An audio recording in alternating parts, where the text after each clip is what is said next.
वादराजनं सूत्रभाष्यकृतो वन्दे भगवन्तो पुनः पुनः नित्यं शब्दनिराभासं निराकारं निरञ्जनं नित्यबोधचिदानन्दं गुरो ब्रह्मं नमाम्यहम् ईश्वरो गुरुरात्मेति मूर्तिभेदविभागिने व्योमवद्व्याप्तदेहाय दक्षिणामूर्तये गुरुर्ब्रह्मा गुरुर्विष्णु गुरुर्देवो महेश्वरः गुरुः साक्षात् परब्रह्म तस्मै श्री गुरवे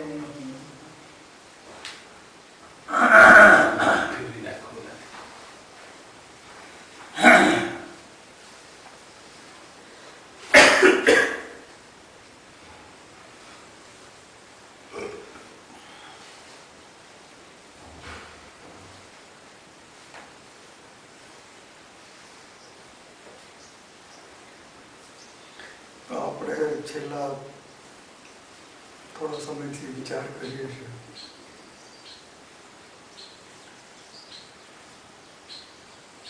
અને એના ઉપર આપણે અધ્યયન કરી રહ્યા છીએ કે ચિત્તને શુદ્ધ કેવી રીતે કરવું. મુખ્ય વસ્તુ એ છે જ્યાં સુધી ચિત્તની અશુદ્ધતા છે ત્યાં સુધી આપણે જગતને બરાબર નહીં સમજી શકવાનું અને પરમાત્મા તત્વને બરાબર નહીં સમજી. કારણ કે જેવી રીતે આકાશ છે એ વાદળોથી આચ્છાદિત થઈ જાય તો આપણે સૂર્યને નથી જોઈ શકતા. એવી રીતે આપણું ચિત્ત છે એ વિકારોથી, વાસનાઓથી, આસક્તિથી વાદળ યુક્ત થઈ ગયું. એટલે જે ચિત્તને કાર્યશીલ કરવા વાળી જે શક્તિ છે પરમાત્મા, એનો આપણે અનુભવ નથી કરી શકતા. તો આપણે જે આ મહાત્માજીની પુસ્તક પર વિચાર કરી રહ્યા છીએ તો એમને કીધું કે ચિત્ત શુદ્ધિ છે કોઈ બી સંપ્રદાયની અંદર તમે જાઓ એ મુખ્ય છે. એના વગર તમે પરમાત્માની અનુભૂતિ કરી શકો.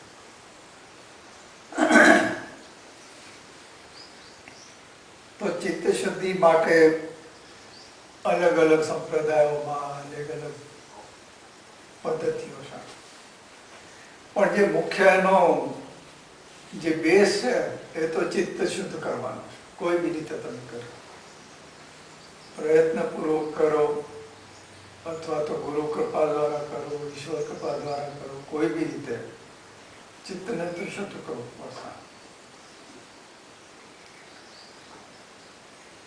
તો એ પહેલા એમને કીધું કે ભાઈ તમારે ચિત્ત શુદ્ધ કરવામાં એનું પરિણામ શું આવશે? તો કે તમને પરમાત્માના પ્રેમની અનુભૂતિ થશે અને પરમાત્માની તમે સમીપતાની અનુભૂતિ.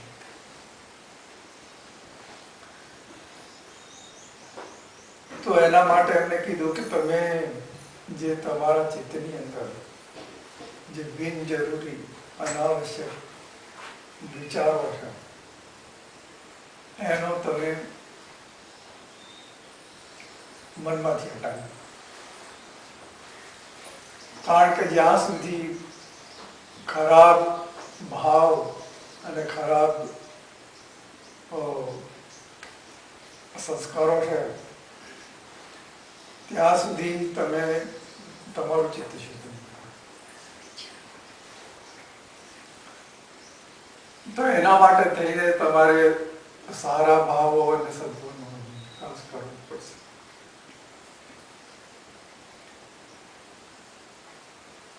અને તો મહાત્માજી જે છે એ આપણને સ્ટેપ બાય સ્ટેપ આગળ લેતા જાય. તો પહેલા તો એમને એક લક્ષ્ય રાખ્યું આપણી સામે કે ભાઈ ચિત્તને શુદ્ધ કેવી રીતે કરવું. પછી એમને કીધું કે અનાવશ્યક અને જે ખરાબ વિચારો છે તમારા મનમાં એને તમે હટાવી દો.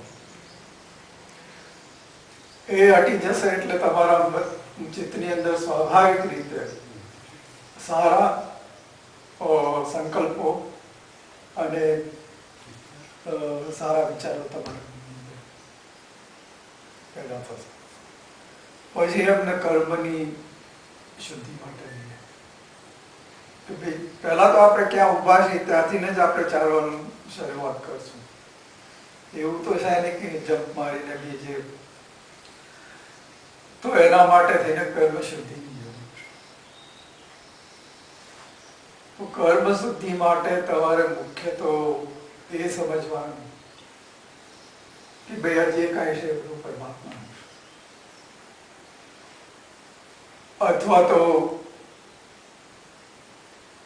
તમે ગુરુનું આપેલું સમજો કે પરમાત્માનું બધું એક જ, ગુરુ તત્વ ઈશ્વર તત્વ બધું એક જ છે. તો એ તમે જે કાંઈ છે, અને તમે પોતે બી પરમાત્માના છો, તમારી પોતાની અંદર બી પરમાત્મા બેઠેલો છે.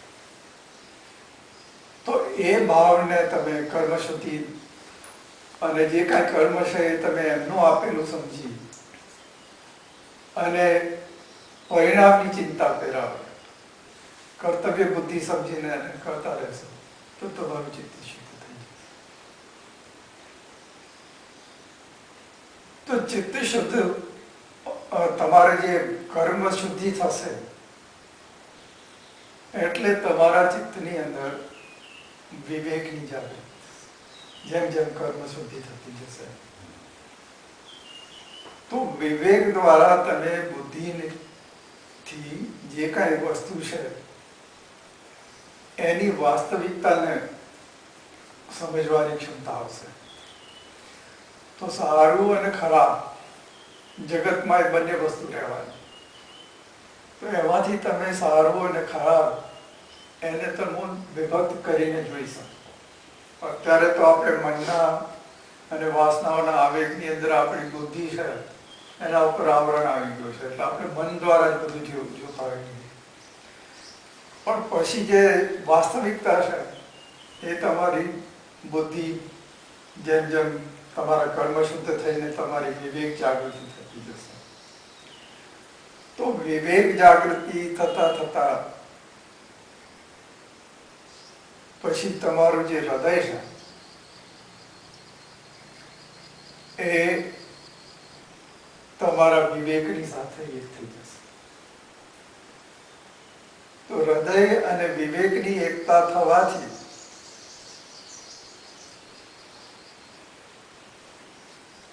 તમારું જે મનની જે બધી અશુદ્ધિ કર્મ કરવાની ને જે કાંઈ ચિત્તની શુદ્ધિ થતી જશે અને એનાથી બુદ્ધિની તમારી પ્રખરતા વધશે અને પરમાત્માનું જે પ્રતિબિંબ છે એ તમારે ધીરે ધીરે સ્પષ્ટ તમારા ચિત્તમાં થતું જશે. અને ધીરે ધીરે પછી તમારું મન છે એનું જે પ્રધાનતા છે એ ઓછી થઈ અને બુદ્ધિની પ્રધાનતા થતી જશે અને મન પછી તમારા બુદ્ધિના કંટ્રોલમાં. અત્યારે આપણી બુદ્ધિ છે એ મનના કંટ્રોલમાં થાય, મન જેમ ચલાવે. તો આટલે સુધી આપણે પહોંચ્યા. હવે આગળ જોઈએ શું થાય. તો પહેલા તો આખો પેરેગ્રાફ આપણે વાંચીએ એટલે પછી ખ્યાલ આવે ને પછી એની વ્યાખ્યા કરવાનો પ્રયત્ન કરીશું.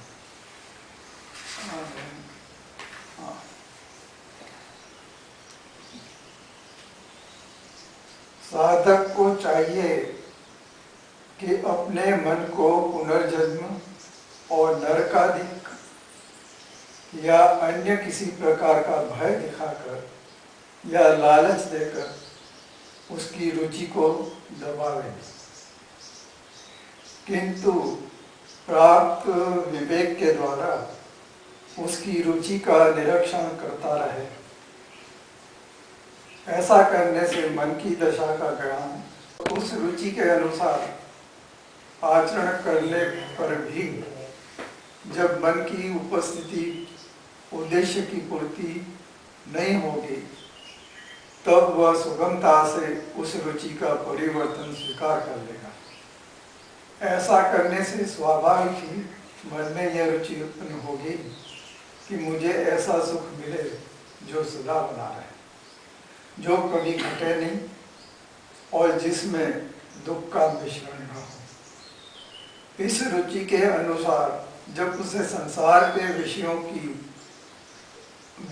संसार के किसी भी भोग में किसी भी परिस्थिति अवस्था में वैसा सुख नहीं मिलेगा, जब वह सब भोग और से भटक कर थक जाएगा तब मन की रुचि और बुद्धि के विवेक की एकता हो जाएगी। अर्थात मन में यह विश्वास हो जाएगा कि भगवान के समान किसी प्रकार भी कोई सुंदर नहीं है। समस्त सुंदरता के केंद्र वे ही है। समस्त जगत की सुंदरता उनके सौंदर्य के किसी एक अंश का प्रतिबिंब मात्र है। भगवान के समान प्यार करने वाला, प्रेम के तत्व को जानने वाला भी दूसरा कोई नहीं है, तथा बिना ही कारण दया करने वाले भी वही है। इनके जैसा दूसरा कोई है ही नहीं। तब मन अपने आप उसकी ओर लगेगा। वर्तमान काल में जो साधक को ऐसी प्रतीति होती है कि क्या किया जाए, मन भगवान में लगता नहीं, भगवान की ओर मन खींचता नहीं, फिर ठीक उसका उल्टा हो जाएगा। मन हटाने से भी भगवान से नहीं हटेगा। गोपियों के चरित्र से यह भाव ठीक समझ में आ जाता है। वे एक दूसरी से क्या कहती है, यही न कि सखी क्या करो। सबसे जब से इन आंखों ने उस मोहिनी मूर्ति को देख लिया है, तब से मेरी आंखें, मेरा मन मेरे नहीं रहे। वह उसे छोड़कर अन्य किसी और लगते ही नहीं। इस प्रकार हृदय और विवेक की एकता हो जाने पर बुद्धि सम और स्थिर हो जाएगी तथा साधक का अहम भाव गलकर प्रेमास्पद के प्रेम की लालसा के रूप में बदल जाता है। इस समय अहम भाव और प्रेम की लालसा के भेद की उपलब्धि नहीं होती, दोनों एक हो जाते हैं एवं प्रेमास्पद और उनके प्रेम की लालसा के सिवा कुछ नहीं। હવે જે પેલા વિવેક અને હૃદયની અને મન અને બુદ્ધિની એકતાની વાત કરી હતી, એનું આગળ વિસ્તાર કરીને સમજાવવાનો પ્રયત્ન કરું છું। साधक को चाहिए कि अपने मन को पुनर्जन्म और नरक आदि का अन्य किसी प्रकार का भय दिखाकर या लालच देकर उसकी रुचि को दबावे। मननी रुचि गमे ते एक तरफ हो,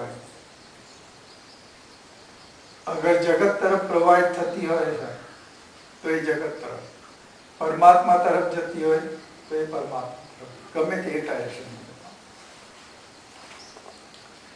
तो अहियां कीधुं छे के भी आपणे नरक નો ભય શાસ્ત્રોમાં અને લોકો બતાવતા હોય છે કે તમે આવું પાપ કર્યું તો તમારું આવું થશે, તમે નરકમાં જશો કે તમે સ્વર્ગમાં જશો કે જે કાંઈ એવી લાલચ દેખાતા હોય છે।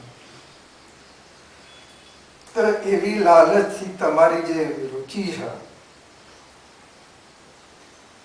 એને દબાવવાનો પ્રયત્ન નહીં કરવાનો, किंतु प्राप्त विवेक के द्वारा उसकी रुचि का निरीक्षण करता है। परंतु तमे ये तमारी अंदर विवेक बुद्धि साधना द्वारा विकसित थई है, ये बुद्धि द्वारा तमे विचार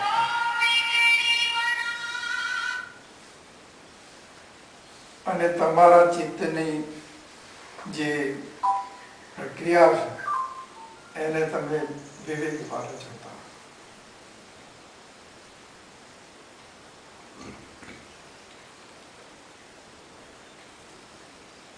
તો આપણને લોકો ભય બતાવતા હોય છે કે ભાઈ તમે આમ નહીં કરો તો નરકમાં જશો, અને આ તમે કરશો તો તમને સ્વર્ગની પ્રાપ્તિ થશે, અથવા તો તમારા પિતરોનું આ થશે તે થશે. પણ સાધકનો જ્યારે વિવેક જાગૃત થાય ને ત્યારે એ જોઈ શકે છે કે ભાઈ જે કાંઈ છે આપણી અંદર જ છે. સ્વર્ગ હોય અથવા નરક હોય, એ જે કાંઈ છે તમારા મનની અંદર બેઠેલું, એ કોઈ અલગ સ્થાન નથી.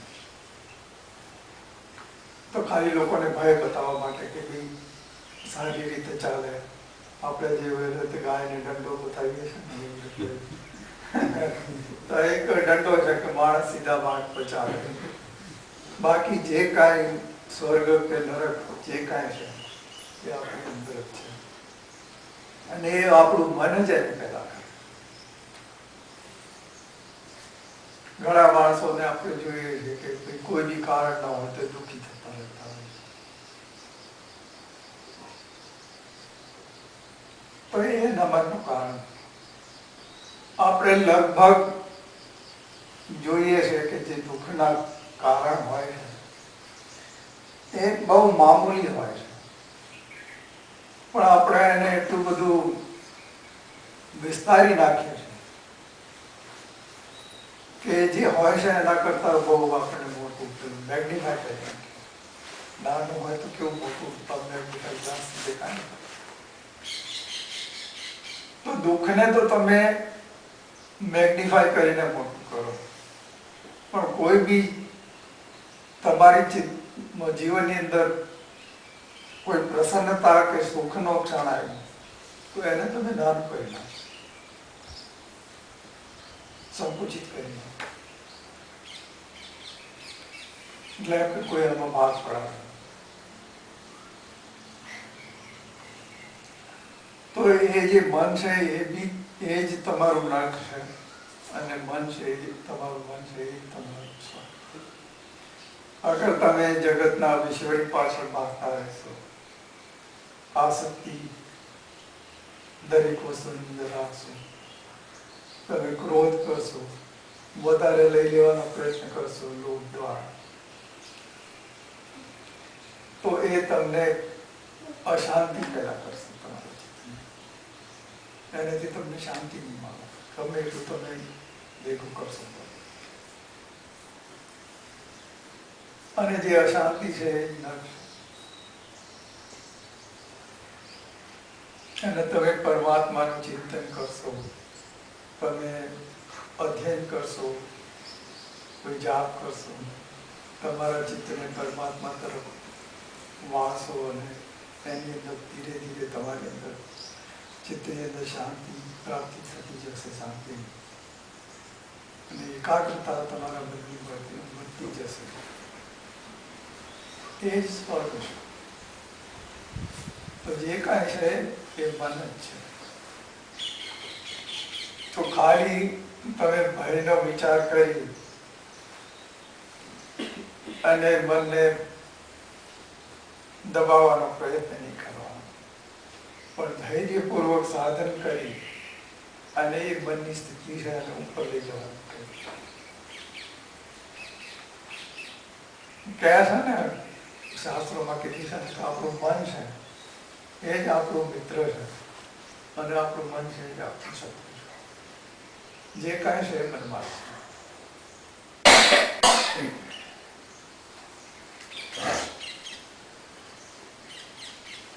ऐसा करने से मन की दशा का ज्ञान सहज में हो सकेगा,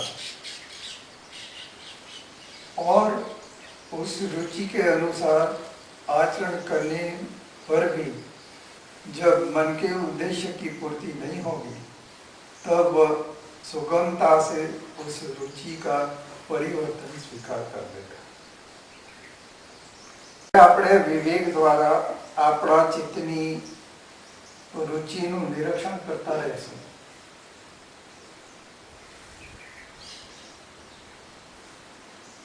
ત્યારે આપણી મનની સ્વાભાવિક જે અવસ્થા છે વિવેક પ્રાપ્ત થયા પછી તો એ દશા સ્વાભાવિક દશા है એનું તમને જ્ઞાન થઈ જશે. સ્વાભાવિક જે મનની સ્થિતિ છે અને એ જે મનની અંદર જે સદભાવનાઓ છે એના તરફ તમે પછી આગળ ચાલવાનો प्रयत्न करसो. रुचि के अनुसार अपना आचरण करने पर भी जब मन के उद्देश्य की पूर्ति नहीं हो तो તમે એના સદભાવના માટે આચરણ કરવાનો પ્રયત્ન કરશો અને તે છતાં બી મનનું જે ઉદ્દેશ્ય છે એની પૂર્તિ ના થાય, મતલબ તો ધૈર્ય घना लोगों टूटी जતું હોય છે એ ना टूटવું चाहिए. तब वह सुगमता से उस रुचि का परिवर्तन स्वीकार करना है. पर ए जे भाव है એને પરમાત્માનો સમજી, કારણ કે વિવેક બુદ્ધિ તો જાગૃત થઈ છે તો એ પરમાત્માનો ભાવ સમજી અને જે એને ઈચ્છા કરી હોય એ પ્રમાણે ન થાય તો બી એને સ્વીકારી લો. તો જે કાંઈ રુચિનું પરિવર્તન છે એને સ્વીકાર કરી લો. એના સામે સ્ટ્રગલ કરવી કે યુદ્ધ કરવું એ संभव नहीं. ऐसा करने से स्वाभाविक ही मन में यह रुचि उत्पन्न होगी कि मुझे ऐसा सुख मिले जो सदा में. तो જ્યારે સમર્પિત થઈ જાય ત્યારે એનામાં મનની અંદર એક ભાવ પેદા થાય છે કે હું એવું સુખ પ્રાપ્ત કરું કે જે હંમેશા ક્ષણિક સુખ નહીં કે થોડી વાર માટે આપણને સુખ મળ્યું, થોડી વાર પછી કોઈ પાછા આપણે દુઃખી થઈ ગયું. तो मन में यह रुचि उत्पन्न होगी कि मुझे ऐसा सुख मिले जो सदा बना रहे, जो कभी घटे नहीं, कोई दाड़ो ओछू न थવું જોઈએ और जिसमें दुख का मिश्रण है. અત્યારે તો આપણે જે સુખ છે એની જોડે દુઃખે સાથે જ હોય છે, કારણ કે આપણે સુખ હોય તો એની સાથે આપણને એક ભય રહેશે કે ભાઈ આ સુખ મારા હાથમાંથી જતું નહીં. તો આપણે સુખી જે સુખ મળ્યું છે એનો બી ઉપયોગ નથી કરી શકતા અને ભયભીત થઈ અને એ જે સુખનો સમય મળ્યો હતો એને બી વેડફી નાખતા.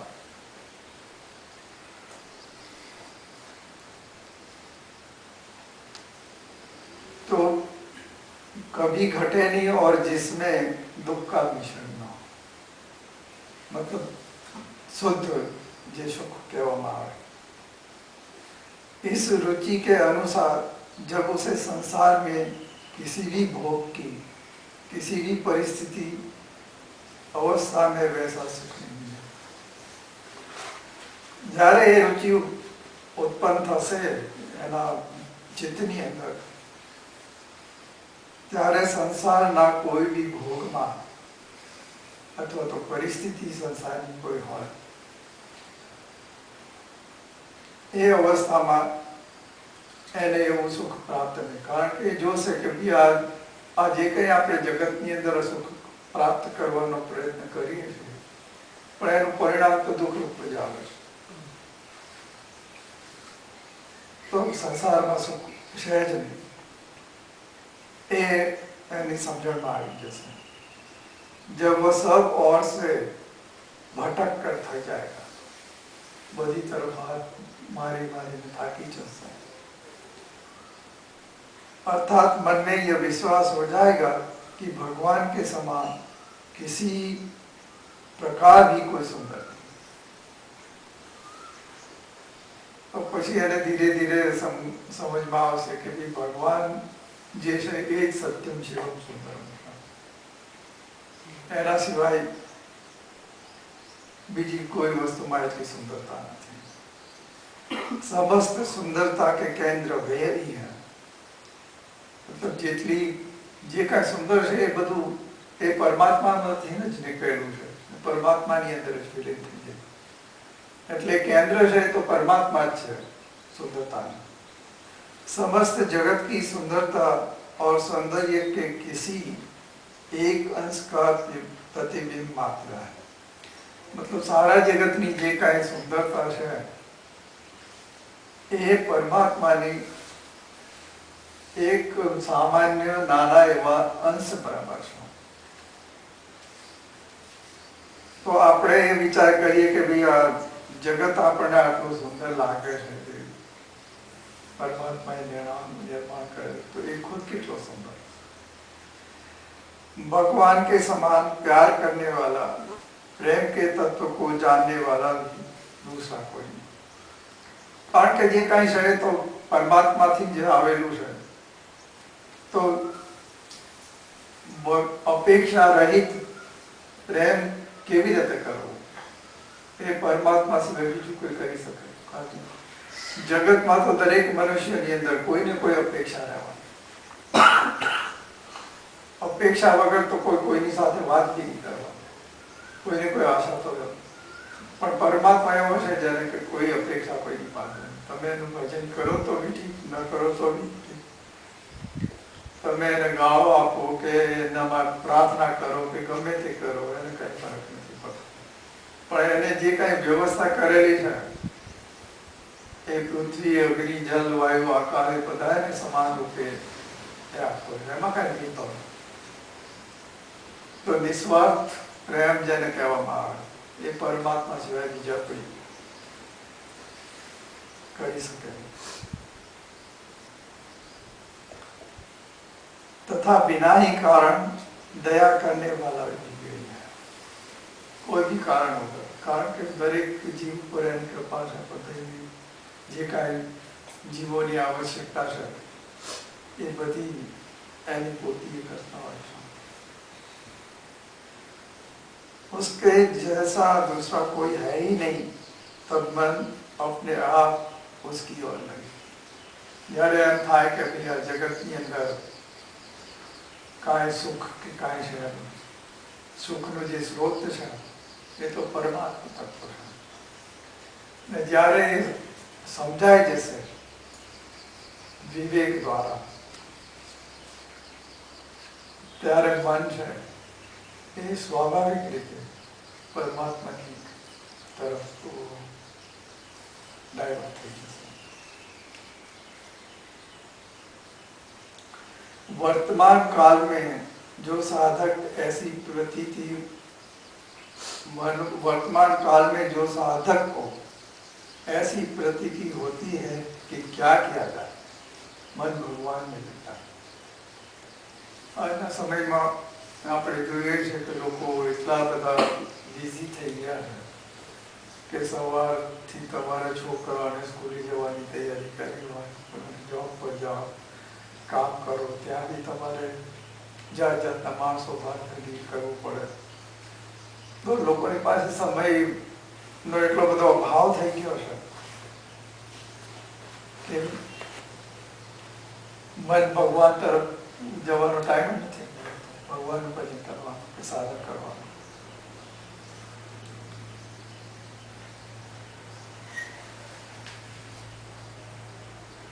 અને અગર એકાદ પ્રયત્ન કરવા જાય છે તો જગતના બધા વિચારો એને હેરાન કરતા હોય છે.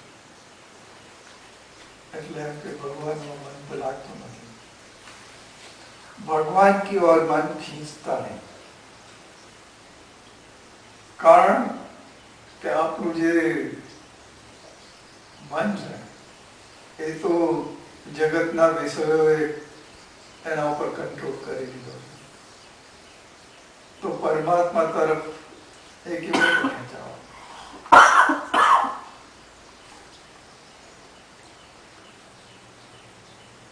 तरफ बढ़वाना फिर ठीक इससे उल्टा हो जाएगा। જ્યારે તમારી વિવેક અને હૃદય અને તમારું મન છે એ બુદ્ધિમાં વિલીન થઈ જશે, ત્યારે પછી તમારું મન છે એ એનાથી વિપરીત થઈ જશે. તમારું મન છે એ પરમાત્માની અંદર એવું લાગી જશે કે તમને એને હટાવવાનું મન થાય. મન હટાને से भी ભગવાન से नहीं. તમે પ્રયત્ન કરશો એને જગત તરફ લઈ જવાનો, અગર એ તો બી તમારું મન છે એ परमात्मा तरफ हसे. गोपियों के चरित्रों से यह भाव ठीक समझ में आता है. यह कह सके कि गोपियों हटी वृंदावन में तो एनो जे वर्णन श्रीमद भागवत में आवेલું એના ઉપરથી તમે આ વસ્તુને સારી રીતે સમજો. કારણ કે દરેક કાર્ય કરતા એ લોકોના ચિત્ત છે એ ભગવાન કૃષ્ણની અંદર જ લાગે. કોઈ બી કાર્ય કરતા તો જગતની અંદર ગમે તે કાર્ય કરવા છતાંની સતત પરમાત્મા તરફ મનને લાગી રહેવું એ ગોપીઓનું ઉદાહરણ છે આપણી સામે.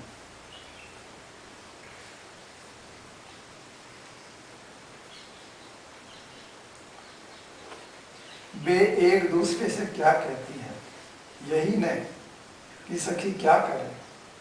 जब से इन आंखों ने उस मोहिनी मूर्ति को देख लिया है तब से मेरी आंखें, मेरा मन मेरे में है. क्योंकि જ્યારથી ભગવાનને એ લોકોએ જોયા છે ત્યારથી એમનું મન અને ઇન્દ્રિયો છે એની પોતાની ન હોય. તો પરમાત્માની અંદર એટલી બધી લીન થઈ ગઈ કે ત્યાંથી હટવાનું નામ જ નથી લેતી. वह उसे छोड़कर अन्य किसी और लगते ही नहीं.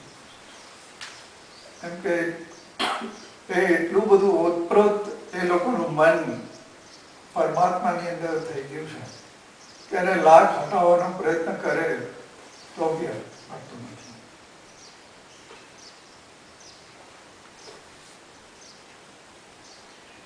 इस प्रकार हृदय और विवेक की एकता हो जाने पर बुद्धि सम और स्थिर हो जाए.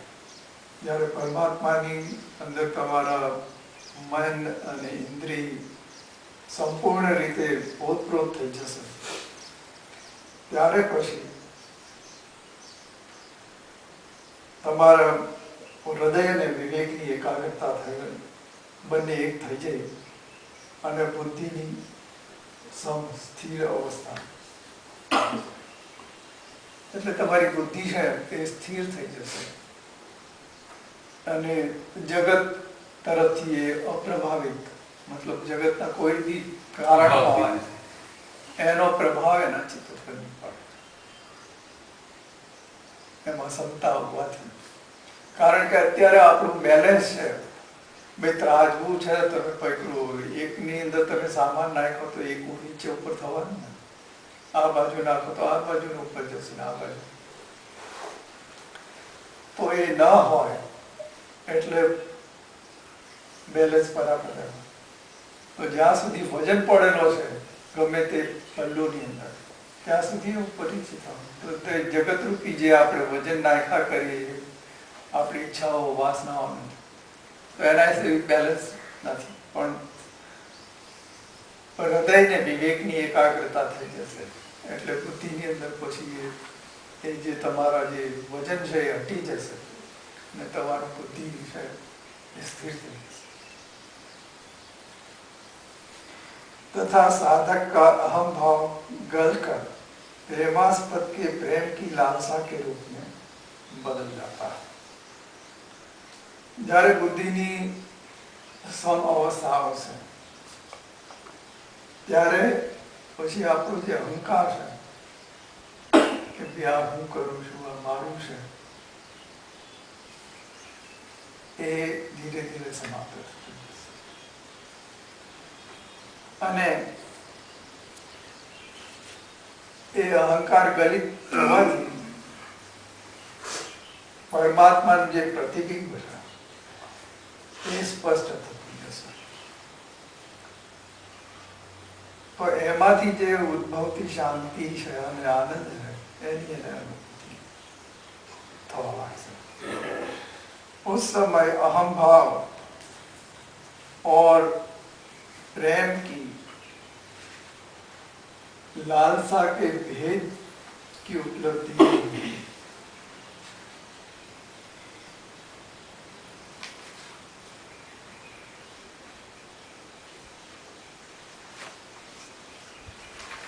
તો જ્યારે એ સ્થિતિ આવશે ત્યારે અહમ ભાવ તો સમાપ્ત થઈ ગલિત થતો જવાનો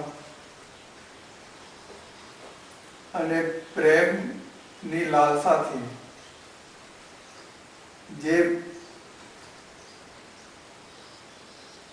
ભેદ છે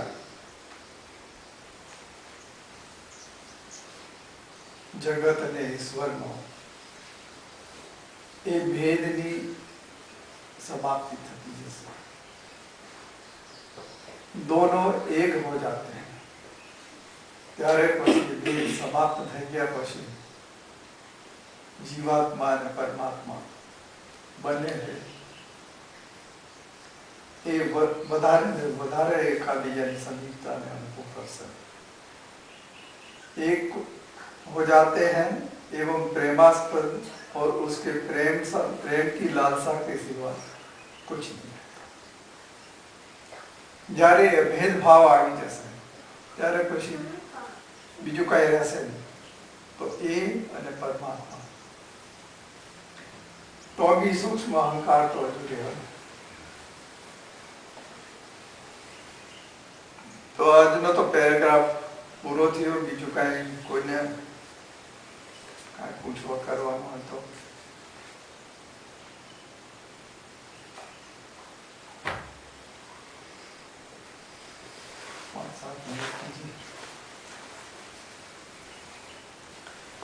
योग दर्शन आज विषय છે ને એને જુદી રીતે મતલબ બેસિક જે વસ્તુ છે એ તો આ છે.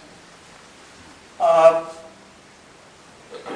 બુદ્ધિની સ્થિરતાની વાત કરે છે. તો પતંજલિ છે એ ચિત્તની વૃત્તિઓનો નિરોધ. તો ચિત્તની શુદ્ધતા ને ચિત્તની વૃત્તિનો નિરોધ બંને એક જ વસ્તુ છે. અને એ તો બેસિક છે. એ દરેક સંપ્રદાયની અંદર જગતના કોઈ બી ધર્મ હોય કે જો ભક્તિ કોઈ બી અધ્યાત્મ તરફ જવા માંગતા હોય તો એ જે અષ્ટાંગ યોગના જે પેલા આપેલા છે યમ નિયમ આસન પ્રાણાયામ પ્રત્યાહાર ધ્યાન સમાધિ, તો એમાંથી તો એ લોકોને આ જે યમ અને નિયમ છે એમાંથી તો નીકળવું. તો યમ ને નિયમ જ્યાં સુધી આપણા ન હોય ત્યાં સુધી સાધનાની અંદર તો આ એક જાતના યમ ને નિયમોનું વર્ણન કરી રહ્યા. પણ પતંજલિ છે એ એમની પોતાની રીતે એ મતલબ યોગ શાસ્ત્ર છે, શાસ્ત્ર છે અને એ નાની નાની બાબતો પર વિચાર કરીને તો એમને પછી વૃત્તિઓ કીધી છે. અહીંયા બુદ્ધિની સ્થિરતા, ચિત્તની સ્થિરતા, ત્યાં ચિત્તની વૃત્તિઓ. પણ એ વૃત્તિઓને કેવી રીતે ચિત્તમાંથી હટાવે તો એના માટે અલગ અલગ સાધનો આપેલા છે. અને એ વૃત્તિઓ હટી જાય પછી વિવેક બુદ્ધિ ને રતનબરા પ્રજ્ઞા, ત્યાર પછી સમાધિ, પછી કૈવલ્ય અવસ્થા, એ બધાનું ધીરે ધીરે વર્ણન થઈ છે.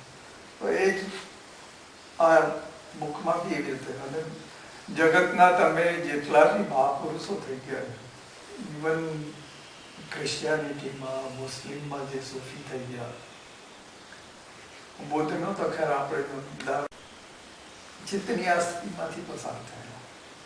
તમે એ લોકોને વાંચશો, એ લોકોના વિચારોને, જે કાંઈ ઉપદેશ એમને કરેલો, તો એ બધી એક જ વસ્તુ તમારી સામે આવશે.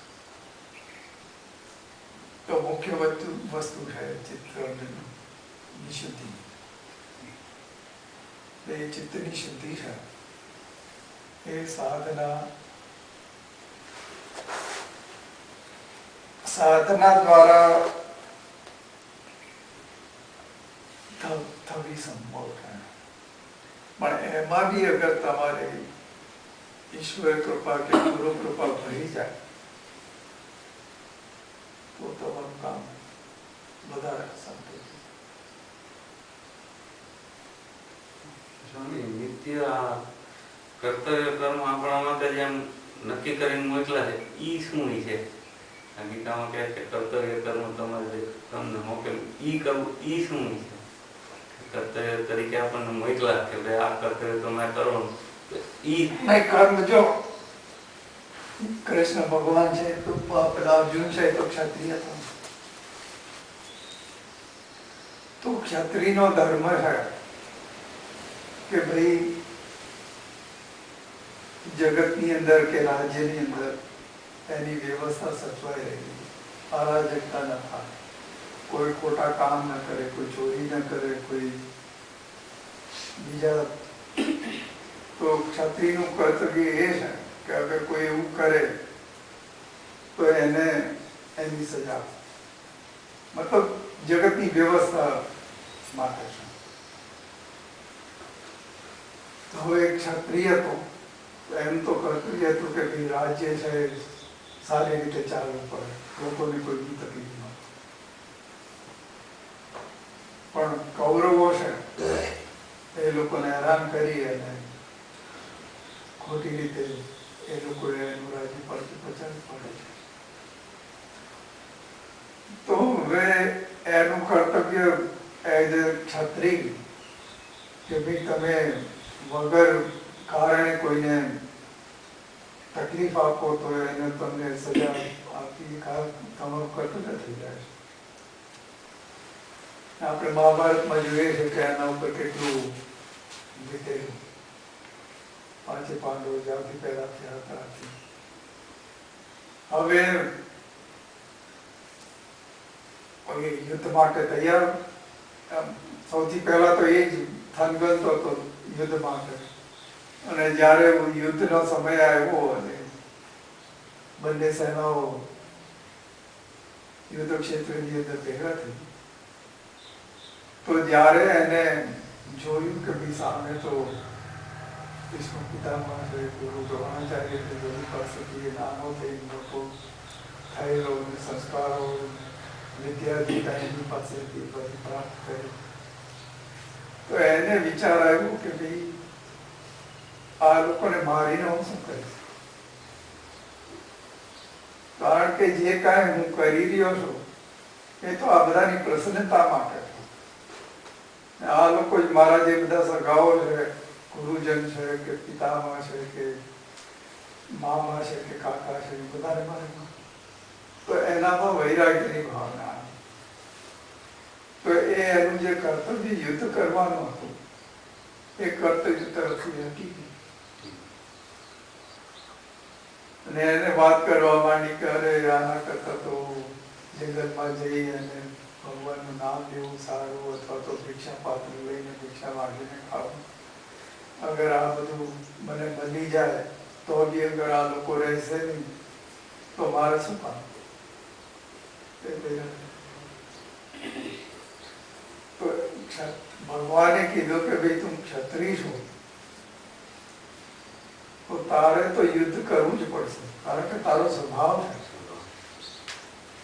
અગર કોઈ યુદ્ધ નહીં કરે અને ભાગીને પલાયન થઈશ તો બી લોકો તને કાયર કહેવાના કે ભાઈ આવો મોટો ધનુર્ધારી હતો અને ખાલી યુદ્ધનો ટાઈમ આવ્યો ત્યારે પૂંછડી દબાઈને ભાગી ગયો.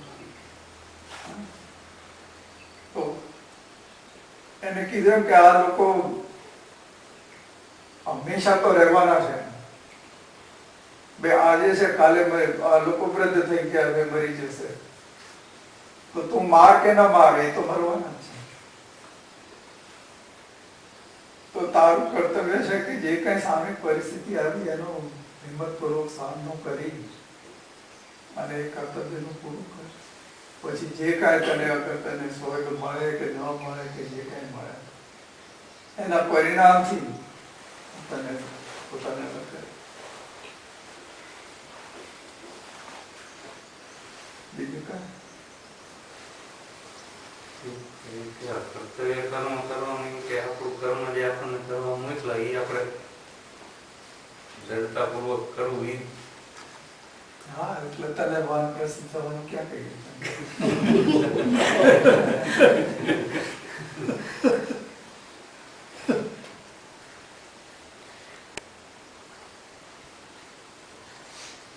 પરમાત્માને પ્રાપ્ત કરવા માટે થઈને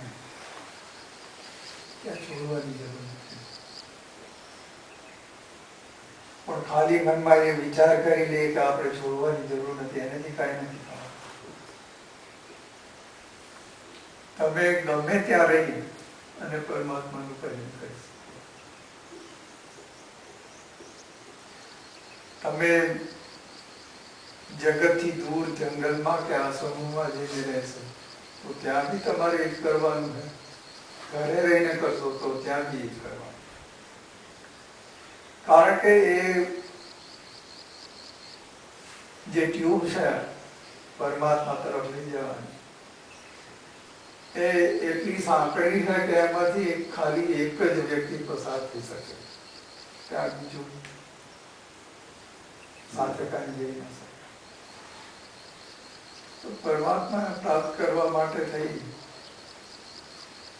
અને તમે ગમે ત્યાં રહો, તમે સંન્યાસી હોય કે ગૃહસ્થી હોય, તમારું કર્તવ્ય તો એ છે કે બેને પ્રાપ્ત થવું.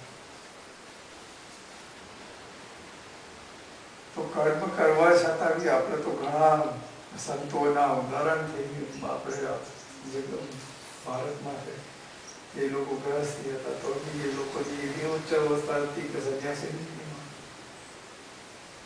કબીર વાણી સંતો, તુલસીદાસ છે, સુરદાસ છે, નરસિંહ મહેતા છે, ગંગાસતી છે, મીરાબાઈ છે. તો ભગવાનની સામે કોઈ આ પુરુષ છે કે આ સ્ત્રી છે કે કોઈ આ કમજોર છે કે આ કોઈ બલવાન છે એનો કોઈ દેખાવ નથી. ત્યાં તો બધા એક જ છે. ને આત્મતત્વની દ્રષ્ટિએ જુઓ તો કોઈ દિવસ ખાલી શરીર ના ભેદ છે.